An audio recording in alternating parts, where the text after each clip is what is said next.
Entertain లోకి స్వాగతం. నేను మొహమ్మద్ అబ్దుల్ బార్. ఈ రోజు జూబ్లీస్ బై ఎలక్షన్ సందర్భంగా జవహర్ నగర్ లో మన సీనియర్ మాజీ మంత్రి మల్లారెడ్డి గారు పర్యటిస్తున్నారు.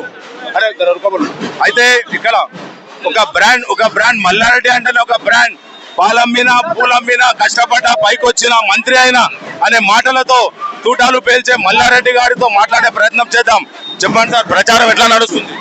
బాగా బ్రహ్మాండంగా నడుస్తుంది.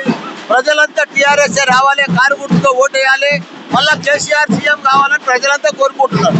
అయితే ఈ ప్రచారంలో కాంగ్రెస్ వాళ్ళు 6 గ్యారంటీలు ఇచ్చారు, దాని గురించి ప్రజలు ఏమంటున్నారు? వాళ్ళ గ్యారంటీ లేదు, వాళ్ళ గ్యారంటీలన్నీ అవుట్డేటెడ్ అయిపోయినాయి.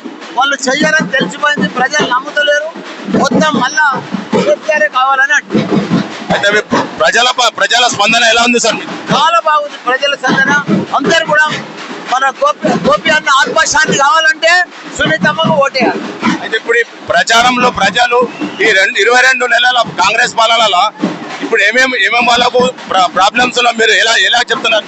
చాలా ఖరాబ్ అయిపోయింది మొత్తం. పాలన అధికారం లేదు, పాలన లేదు, ఎవరు కూడా ఏం చేస్తలేడు.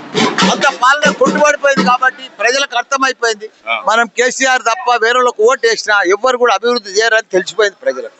అయితే ఇప్పుడు ప్రజలేమో తెల్ల రేషన్ కార్డులు ఇచ్చారు, సన్న బియ్యం ఇచ్చారు అనే బియ్యం లేదు, ఏ బియ్యం లేదు, అంతా ఉన్న బియ్యాన్నే ఇస్తా ఉన్నారు దాన్నే. కానీ మొత్తం ప్రజలంతా కూడా కేసీఆర్ కావాలి, కేసీఆర్ మళ్ళీ సీఎం కావాలి, మా సునీత సార్. ఇప్పుడు మీకు ప్రజలు ఏమంటారు సార్? ఇక్కడ వస్తే ఏమైనా సమస్యలు చెప్తున్నా, సమస్యలు ప్రభుత్వం సమస్యలు చాలా ఉన్నాయి, కానీ ప్రభుత్వం వాళ్ళది ఉంది, వాళ్ళు ఏం చేస్తలేరు కదా, అది పరేషాన్ ఉన్నారు పబ్లిక్.